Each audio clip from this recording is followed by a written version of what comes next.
Cet épisode commence avec Fazileh, qui est en train de descendre les marches, tout en s'inquiétant pour sa fille. Elle rencontre Kerim, qui est tellement en joie. Fazileh lui demande ce qu'elle a fait de l'argent, et Kerim lui dit que cela n'est plus son problème, et dit que cet argent ne l'appartient plus. Fazileh dit à Kerim qu'elle l'a à l'œil, et dit qu'elle regarde tous ses mouvements, et s'en va. Une fois partie, Kerim lui dit qu'elle est en retard, et se moque de Fazileh. De son côté, Yaji est au téléphone avec Erdal, et lui demande de retrouver Hazan, et de lui dire où elle se trouve. Il lui demande de tout fouiller, même les hôtels, et les maisons de passage. Une fois terminé, Farah lui dit qu'il va un peu trop loin avec sa paranoïa, et dit qu'il a engagé quelqu'un pour la suivre. Elle lui demande ce que Sinan va penser, lorsqu'il verra que son frère est plus affecté par la disparition de sa copine que lui. Yaji dit qu'il a compris, et dit qu'il ne parlera plus de cela, jusqu'à ce qu'il reçoive un message d'Erdal. Il dit qu'il s'en va prendre un café, et sort de son appartement. De son côté, Hazan est toujours en souffrance dans ce chalet, complètement attaché. Elle voit une scie, et essaie de se rapprocher, pour couper ses liens. De l'autre côté, Azim est à table, avec Gökhan, Selin, Sucrier et ses enfants, et celle-ci est étonnée de voir le confort du petit déjeuner. De son côté, Sevda demande à Essé jusqu'à quand elle va continuer à manger de la sorte dans sa chambre, et celle-ci lui dit qu'elle va continuer à le faire, jusqu'à ce que cette sorcière repart où elle vient. Fazileh entre dans la chambre, et Essé se plaint du fait que sa sœur ne lui réponde pas, et a éteint son téléphone. Fazileh lui dit qu'elle en a marre des histoires avec sa sœur, et lui dit qu'elle devrait descendre manger, à côté de son mari, et ne pas oublier qu'elle est la dame de cette maison. De son côté, Sucrier continue à bavarder à table, et dit qu'elle aimerait vivre un jour dans une maison aussi grande que celle d'Azim. Gökhan demande alors à Selin quand elle compte repartir pour sa maison de Bébek, et lui demande si elle va aller avec Sucrier, ou elle compte la laisser ici.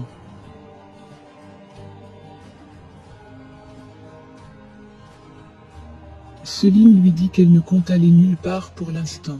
Sucrier leur demande si cette maison est également une villa, et demande ensuite combien de chambres cela comporte. Gökhan se met à rire, et Yazin demande à sa mère de manger sa nourriture sans parler. Alors Essé arrive à table avec Fazileh, et Selin dit qu'elle ne savait pas qu'elle existait encore. Fazileh dit à Selin qu'elle est bien là, et dit qu'elle est la dame de la maison, et ne doit pas quitter la table. Yazin dit qu'il doit partir, et s'en va avec sa petite sœur. Azim demande à son fils s'il a fini de déjeuner, ils doivent partir. Gökhan dit qu'il a terminé, et ils s'en vont. Une fois dehors, Gökhan dit qu'ils doivent voir un médecin pour Selin, et dit que cette fille est folle.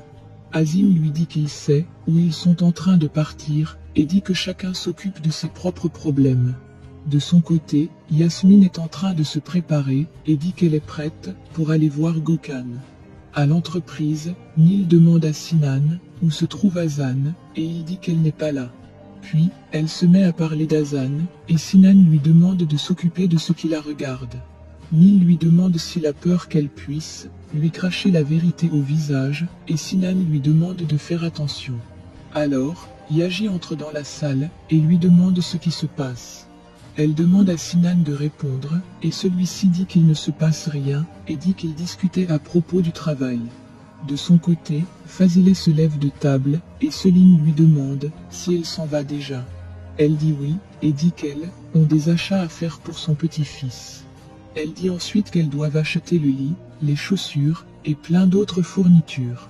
Puis, Essé demande à Selin quand elle compte aller dans sa belle villa de Bébek, et dit qu'elle aimerait transformer sa chambre pour son enfant. Selin se fâche, et dit à Essé qu'elle n'aura jamais sa chambre, et Fazileh lui demande de se calmer, et de nourrir le ventre affamé de sa belle-mère.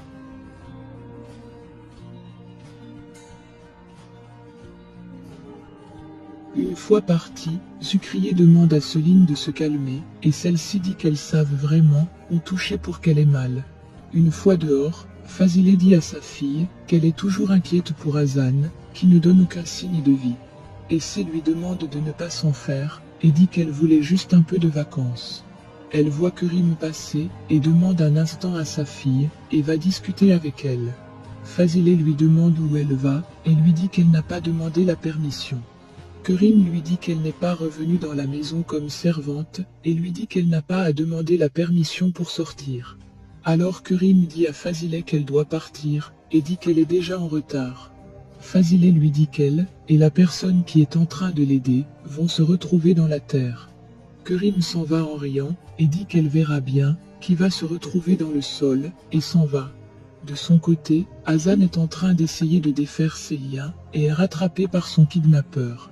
Il lui dit qu'elle risque de se couper la main, et dit qu'elle doit rester en silence, et attendre la réponse à ses questions, et dit ensuite que personne ne peut l'entendre, même si elle se mettait à crier. Puis, il resserre une fois de plus ses liens. De son côté, Yasmine est au café, et attend Azim.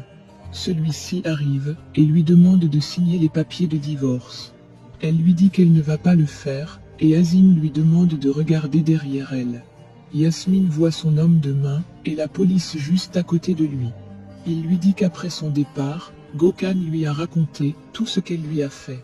Yasmine dit qu'il ne pourra jamais faire une chose pareille, et dit qu'il n'est pas sérieux. Alors, Azim demande à son homme de main d'aller voir la police, et Yasmine finit par accepter de signer, car elle ne veut pas aller en prison. Une fois terminé, il lui dit qu'elle peut garder le stylo, et dit qu'il s'agit d'un cadeau de sa part, et s'en va. Et Yasmine se met à crier dans le café. De son côté, Céline est en colère dans sa chambre, et dit qu'elle déteste Essay, et le bâtard qu'elle a dans son ventre.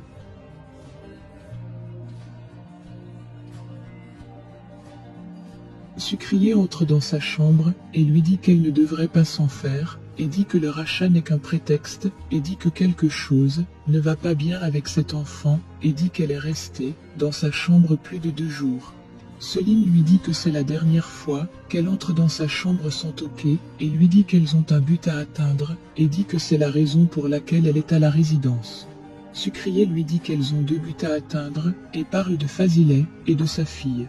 Céline dit qu'elle ne parle pas d'eux, et dit que son seul but est l'enfant. Entendant cela, Sucrier est sous le choc. De son côté, Essay est en train de faire des courses, lorsque qu'elle se rend compte que sa mère est distraite. Elle lui demande si elle pense toujours à sa sœur, et Fazileh lui dit qu'elle ne sait pas ce qu'Hazan est en train de faire pour ne pas répondre à ses messages.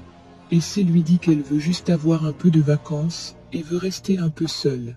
Alors, Fazileh décide de laisser Essay sur place, et s'en va à l'entreprise de sa fille.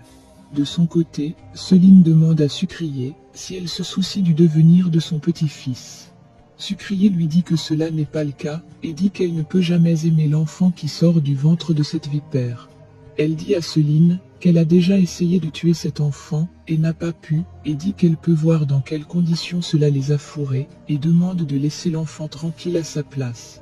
Céline dit que cet enfant ne naîtra pas comme son frère, ni comme son petit-fils, et dit qu'il ne sera rien pour eux, et Sucrier ouvre les yeux à nouveau. De son côté, Fazileh finit par arriver à l'entreprise, et les salue tous. Puis, elle demande à Sinan où se trouve sa fille, sous le regard de Nil et de Yaji. De son côté, Kerim est en route pour le lieu, où elle retient Hazan, et finit par arriver sur place. Elle entre à l'intérieur, et Hazan demande de qui il s'agit. Elle dit à Hazan que cette dernière sait très bien ce qu'elle veut, et finit par enlever l'étoffe de ses yeux. De son côté, Fazileh est en train d'insister auprès de Sinan pour savoir où se trouve sa fille. Celui-ci dit qu'il n'a aucune idée, et dit que Hazan est parti sans lui dire. Fazileh demande à Nil si elle a dit quelque chose à sa fille, et Nil lui demande à son tour ce qu'elle aurait pu bien dire à Hazan. Yaji vient essayer de les calmer, et dit qu'ils sont tous inquiets pour Hazan. Fazileh lui dit qu'il n'a pas à s'inquiéter pour elle, et dit que seul Sinan a ce droit. Puis, Yaji reçoit un appel d'Erdal, et sort pour répondre. Erdal lui dit qu'il n'a aucune trace de la sortie d'Hazan, et dit qu'elle n'est nulle part, et dit qu'elle est sûrement chez une de ses amies. Yaji se rappelle de ce soir-là, et dit qu'elle n'avait pas de sac sur elle. Il demande d'utiliser le système de la compagnie, et de la localiser. Puis, il entre dans sa voiture, et s'en va. De son côté, Fazileh dit à Sinan qu'il va se sentir très mal, si malheur venait à arriver à sa fille, et s'en va. De son côté, Hazan voit qu'il s'agit de Kerim, et lui demande pourquoi elle fait cela. Kerim lui dit qu'elle lui a accueilli chez elle, et lui a donné à manger, mais elle s'est interposée entre elle et les retrouvailles de son fils, et dit qu'elle va le payer. Hazan lui dit qu'elle a cru au début qu'elle était une femme gentille, et a su plus tard qu'elle n'est qu'une psychopathe, et dit qu'Azim avait bien fait de l'enlever son fils. Kerim lui dit qu'elle va s'occuper de son frère plus tard, et dit qu'ils sont tous deux des traîtres, et dit qu'elle ne va pas lui laisser planter le couteau dans le dos de son fils. De son côté, Yaji est en voiture, et essaie de joindre Farah. Celle-ci finit par décrocher le téléphone, et il lui demande ce qu'elle faisait pour mettre autant de temps. Elle dit qu'elle prenait sa douche, et il lui demande d'aller fouiller dans les affaires personnelles d'Hazan, et elle dit qu'Hazan va se fâcher. Yaji insiste, et celle-ci le fait. Elle se rend compte que toutes les affaires d'Hazan sont dans sa chambre, et lui dit qu'ils ont un problème. Elle demande à Yaji ce que cela signifie, et il dit que quelque chose de grave est arrivé. De son côté, Hazan dit à Kerim de ne pas mêler Yaji à cela, et lui dit qu'elle va le regretter si elle venait à le faire.